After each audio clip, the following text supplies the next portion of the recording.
여러분 안녕하십니까? 6월 22일 목요일 MBC 정오뉴스입니다. 문재인 대통령이 올해 하반기부터 공무원과 공공부문의 신규 인력을 뽑을 때 학력과 출신지 등을 일절 보지 않는 이른바 블라인드 채용을 실시하라고 지시했습니다. 또 지역으로 이전한 공공기관의 경우는 채용 인원의 30% 이상을 지역 인재로 선발하라고 말했습니다. 조영익 기자입니다. 수석 비서관 보좌관 회의를 주재한 문 대통령은 추가 경정 예산안이 국회를 통과할 경우 공무원과 공공부문의 추가 채용이 가능할 것이라면서 당장 하반기부터 신규 인력을 뽑을 때 블라인드 채용을 실시하라고 지시했습니다.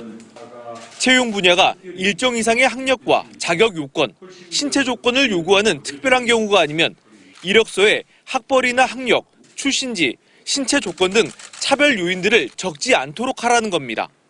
명문대 출신이나 일반대 출신이나 그냥 똑같은 조건에서 똑같은 출발선을 위해서 오로지 실력으로 공정하게 경쟁할 수 있도록.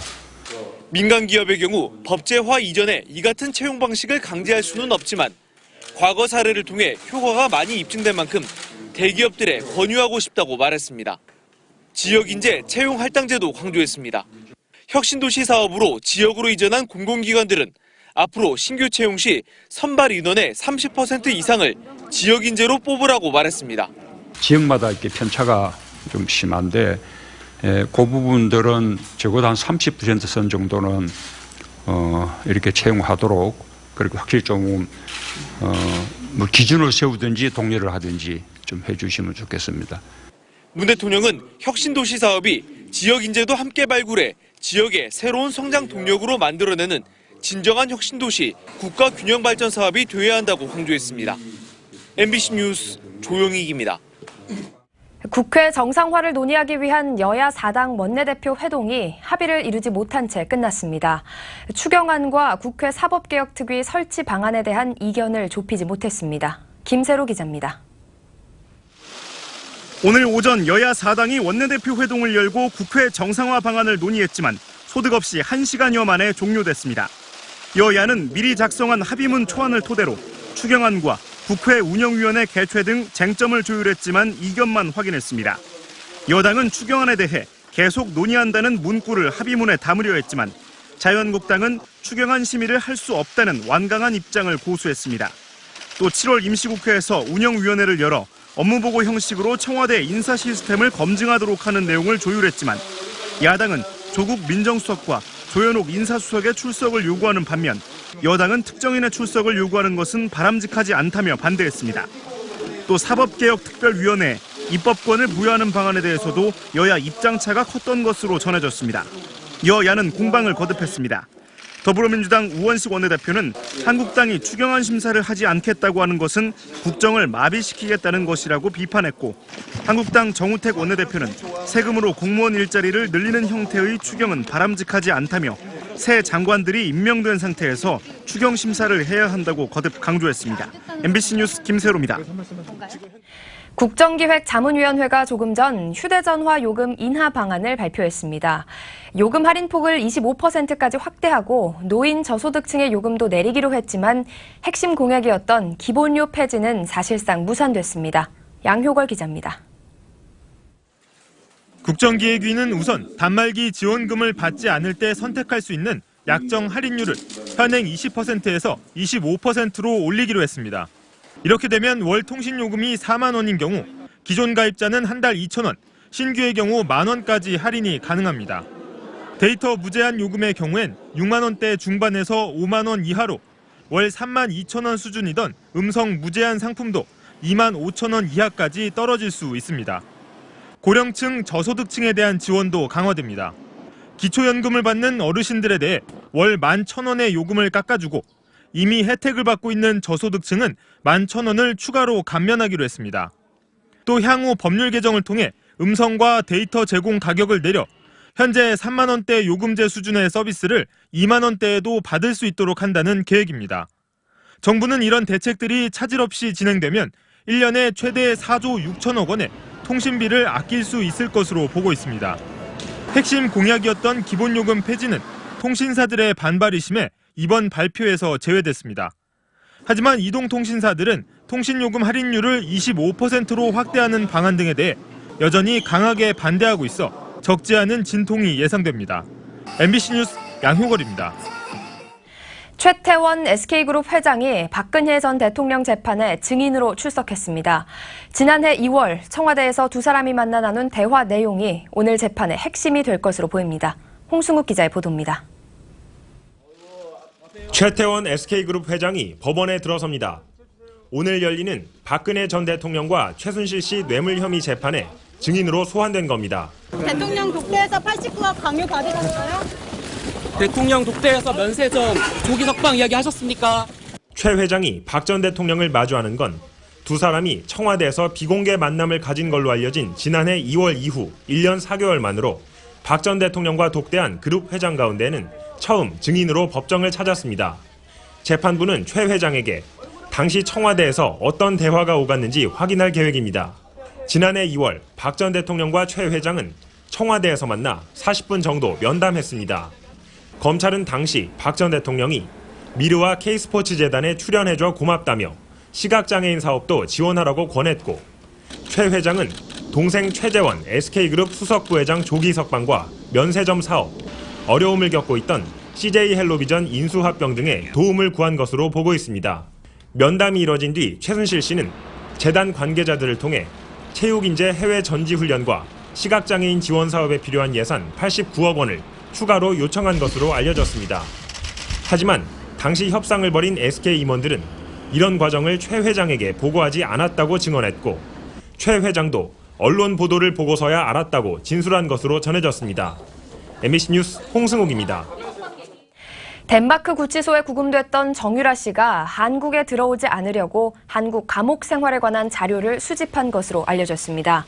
정 씨는 덴마크 구치소에 구금된 동안 국내에 있는 변호인과 독일 생활 조력자로 알려진 데이비드 윤 씨 등에게 편지를 보내 송환 거부 소송에 필요한 자료를 요구한 것으로 전해졌습니다.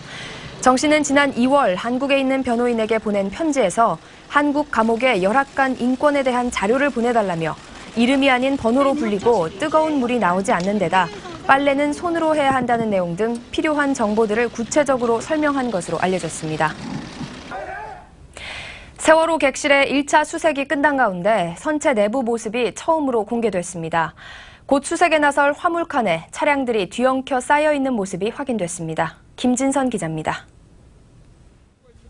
바닥이 벽처럼 세워져 계단과 기둥이 가로로 보이는 세월호 3층 로비. 세월호가 침몰했던 모습 그대로 왼쪽으로 누워 있습니다. 여전히 진흙 찌꺼기가 묻어있는 내부 구조물들은 심하게 부식된 모습을 처음으로 드러냈습니다. 지난 2달여 동안 객실에서 1차 수색을 마친 작업자들은 벽체를 딛고 수색을 벌였습니다. 미끄러지다 보니까 발도 많이 뛰고. 선미 화물칸에는 기름과 진흙으로 범벅된 차량들이 뒤엉켜 쌓여 있습니다. 세월호에 실린 차량만 180여 대, 처참했던 사고 당시를 떠올리게 합니다. 현재 바닥을 향해 있는 좌현 아래로 들어가 보니 선체 외판 곳곳이 뚫려 있습니다. 유실을 막기 위해 설치한 방지망도 무게를 견디지 못하고 뜯겨져 나갔습니다. 수습본부는 오는 8월까지 화물칸을 수색해 미수습자 9명 가운데 아직 찾지 못한 5명을 수습할 수 있기를 기대하고 있습니다. MBC 뉴스 김진선입니다. 불법 도박 사이트 운영자들을 협박해 수억 원을 빼앗은 조직 폭력배들이 무더기로 검거됐습니다. 보이스피싱을 당했다며 도박 사이트 계좌를 허위로 신고해 정지시켰다가 풀어주는 수법으로 도박 사이트에게서 돈을 뜯어냈습니다. 최경재 기자입니다. 두 남성이 은행 안으로 걸어옵니다. 잠시 뒤 창구 직원에게 은행 계좌를 적은 서류를 건네줍니다. 보이스피싱을 당했다며 자신이 인터넷 불법 도박 사이트에 가입해 돈을 입금했던 은행 계좌를 허위 신고하는 겁니다. 이 신고로 해당 도박 사이트 계좌는 즉시 사용 정지가 됐습니다. 이렇게 조직폭력배 30살 박모 씨 일당은 전국 금융기관을 돌며 지난 4년 동안 도박 사이트 계좌 800여 개를 정지시킨 뒤 도박 사이트 운영자들을 협박해 계좌를 풀어주는 대가로 7억여 원을 뜯어냈습니다. 이들은 금융기관에 보이스피싱 허위 신고를 할 때 피해자 행세를 하며 해당 계좌를 빨리 정지시켜달라고 재촉했습니다. 허위 신고일 때는요, 3년 이하의 징역 또는 허위 신고 아닙니다. 빨리 좀 해주세요. 이거 돌아버리겠네. 아니. 경찰 조사 결과 이들은 도박 사이트 운영이 불법이기 때문에 운영자가 쉽게 신고할 수 없다는 점을 노렸던 것으로 나타났습니다. 경찰은 범행을 주도한 조직폭력배 박 씨 등 4명을 구속하고 36살 정모 씨 등 11명을 불구속 입건했습니다. MBC 뉴스 최경재입니다.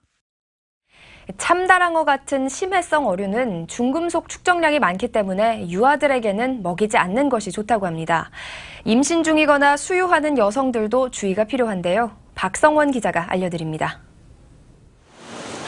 식품의약품안전처는 유아와 어린이들의 생선 섭취와 관련한 안전 지침서를 발표했습니다.